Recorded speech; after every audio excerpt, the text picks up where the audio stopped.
Halo, salam jumpa, salam persaudaraan. Kita masih berbicara tentang hidup berkeluarga. Dan berbagai macam topik saya sudah kemukakan lewat video-video ini. Kita sudah perbincangkan tentang hakikat perkawinan. Kita juga sudah berbicara tentang tujuan-tujuan perkawinan. Yang ketiga ialah tentang sifat-sifat perkawinan.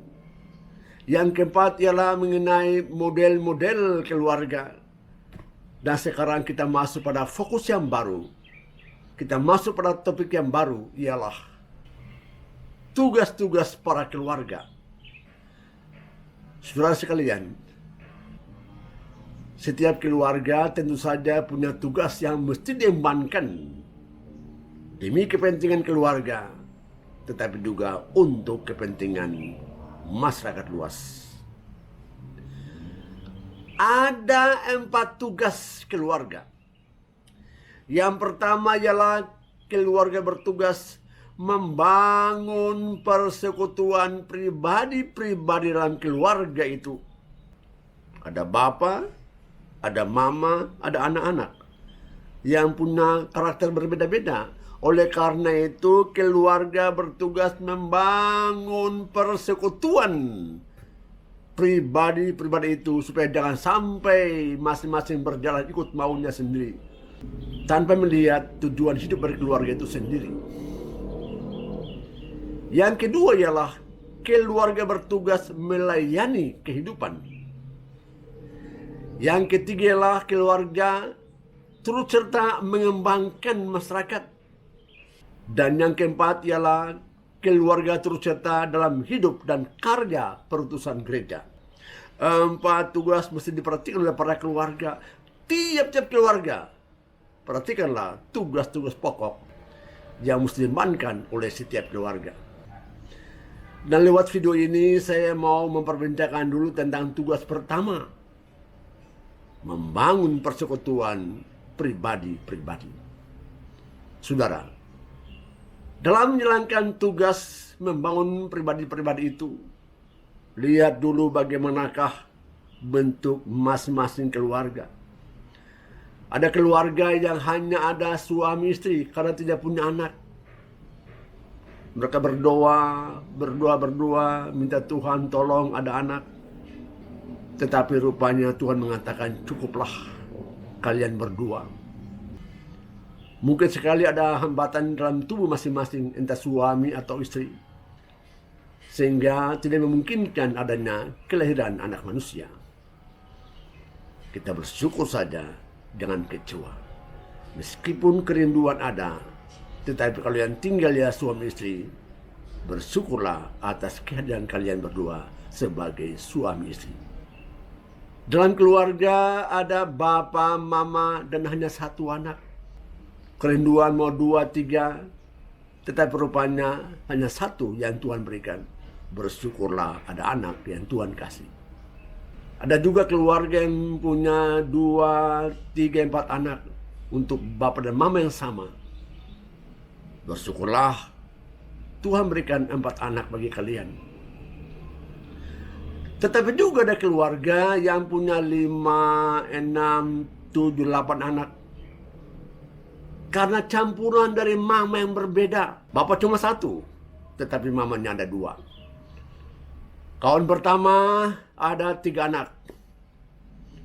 Kawan yang kedua dengan mama yang lain lagi ada 3 anak. Maka berkumpullah pada keluarga ini 6 anak. Saudara sekalian, masing-masing punya tabiat watak berbeda-beda.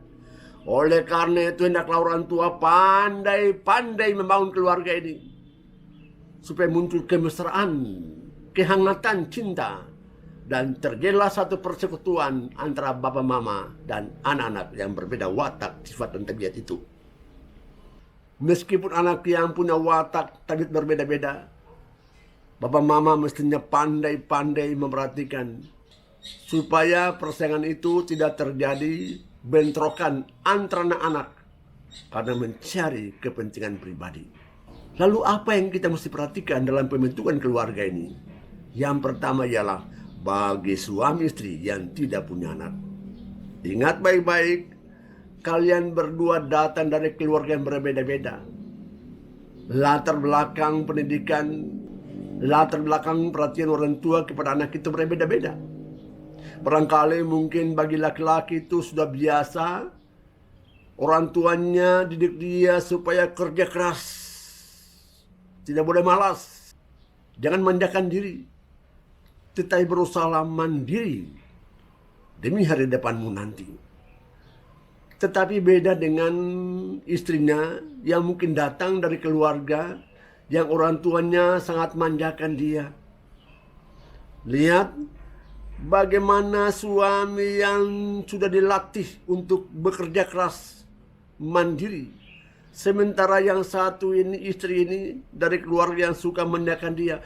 Berjumpa kedua ini jadi satu dalam keluarga. Kalian mesti berani meninggalkan yang kurang pas. Waktu Anda masih bersama-sama dengan orang tua Anda sebelum perkawinan terjadi. Terlebih sang istri, janganlah manja-manja dalam perkawinanmu dengan suamimu.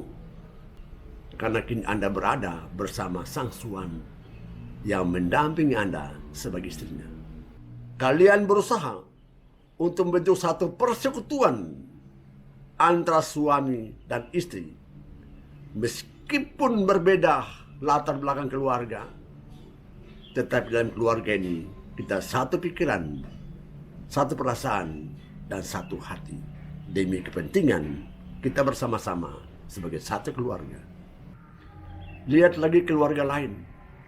Ada bapak, ada mama, dan cuma satu anak. Kalau hanya satu anak, ingat baik-baik, jangan sampai Anda terlalu manjakan dia sejak kecil. Membuat dia tak mandiri, tak bebas. Kenapa? Konsekuensinya bila dia sudah besar dan bergaul dengan teman-temannya yang suka mandiri, mau bebas, dia akan buat Anda merasakan kecewa. Seakan-akan dia jauh dari bapak dan mamanya. Padahal sebetulnya dia sudah menemukan cara baru untuk hari depan dia, yaitu dia mau mandiri, bebas, dan tidak semata-mata mau di bawah perlindungan, naungan orang tuanya. Karena itu jangan sekali manjakan anakmu itu. Sejak awal Anda didik dia sebagai manusia yang bisa ambil keputusan, yang mandiri, yang kerja keras. Demi hari depan dia sebagai anak yang dapat dicontohi. Lain lagi dengan keluarga yang masih satu bapak, satu mama, yang punya 2 anak, yang punya 3 anak, 4 anak. Ingat baik-baik. Jangan sekali pilih kasih di antara anak bersaudara ini. Biasanya orang tua lebih pilih kasih pada yang bungsu. Sehingga yang kakak-kakak itu seakan-akan ya dipandang kalian sudah besar, sudah dewasa, bisa usaha sendiri ya. Sementara yang bungsu ini dimanja-manjakan. Hati-hati saudara sekalian. Bapak mama janganlah buat pilih kasih di sini. Tidak boleh. Karena ancaman untuk si bungsu ini. Kalau sampai saudara-saudaranya lain mulai iri hati kepada dia karena perilaku bapak dan mama yang tidak adil itu, ancaman bagi dia. Dia akan merasakan terasing dalam keluarganya karena saudara-saudaranya yang lain kurang peduli bagi dia. Yang berikut bukan cuma bagi anak-anak yang 2, 3, 4 dalam satu keluarga yang punya bapak dan mama sama, tetapi juga terancam bagi keluarga yang punya 6, 7, 8 anak. Karena penyatuan antara 2 mama yang berbeda. Mama yang satu yang sudah meninggal punya anak 5 orang. Mama yang kedua yang sekarang ini punya anak 3. Maka berkumpullah 8 anak dengan bapak dan mama sekarang ini. Ingat baik-baik. Mama, walaupun disebut mama tiri, tetapi tidak boleh sekali membuat perbedaan antar anak-anak. Mama punya tugas adalah menyatukan kedua belah pihak ini supaya menyatu di bawah lindungan Bapa dan Mama sekarang ini.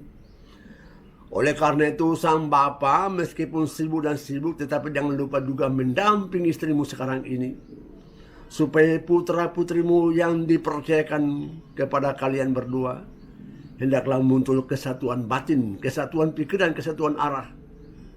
Karena bimbingan dan pendidikan yang mereka terima dari Bapa dan Mamanya tanpa perbedaan apapun juga. Persekutuan terjadi kalau orang saling menyayangi, saling peduli, mau berbakti, mau melayani satu sama lain tanpa menekankan perbedaan di antara mereka. Yang keempat ialah pupuklah kebersamaan satu sama lain. Mama boleh bekerja, Bapak boleh bekerja, tapi jangan lupa supaya pernah juga ada bersama-sama di satu rumah. Anak-anak ke sekolah atau barangkali ada sudah mulai kerja, ingat baik-baik supaya pernah juga ada bersama-sama. Mungkin siang hari tidak bisa ada bersama-sama karena masih kerja, entah di sekolah atau juga di kantor. Kalau begitu, yang paling bagus ialah kalau misalnya ada waktu makan bersama-sama di satu meja, supaya di situ saling memandang antar anak, tetapi juga antara orang tua dengan anak-anaknya. Orang tua tahu apakah semua sudah berkumpul, di mana kakak-kakakmu, di mana adikmu. Orang tua kontrol persaudaraan, orang tua kontrol persamaan, orang tua kontrol kebersamaan itu, supaya jangan sampai ada yang merasakan tersingkirkan dari kesatuan sebagai satu keluarga. Pupuklah kebersamaan itu, karena dalam kebersamaan itu orang bisa saling bangun dialog. Dalam kebersamaan itu orang bisa membangun komunikasi, saling tukar-menukar pikiran, saling pupuk persaudaraan antara kakak-adik, adik-kakak, dan lain sebagainya. Sampai jumpa.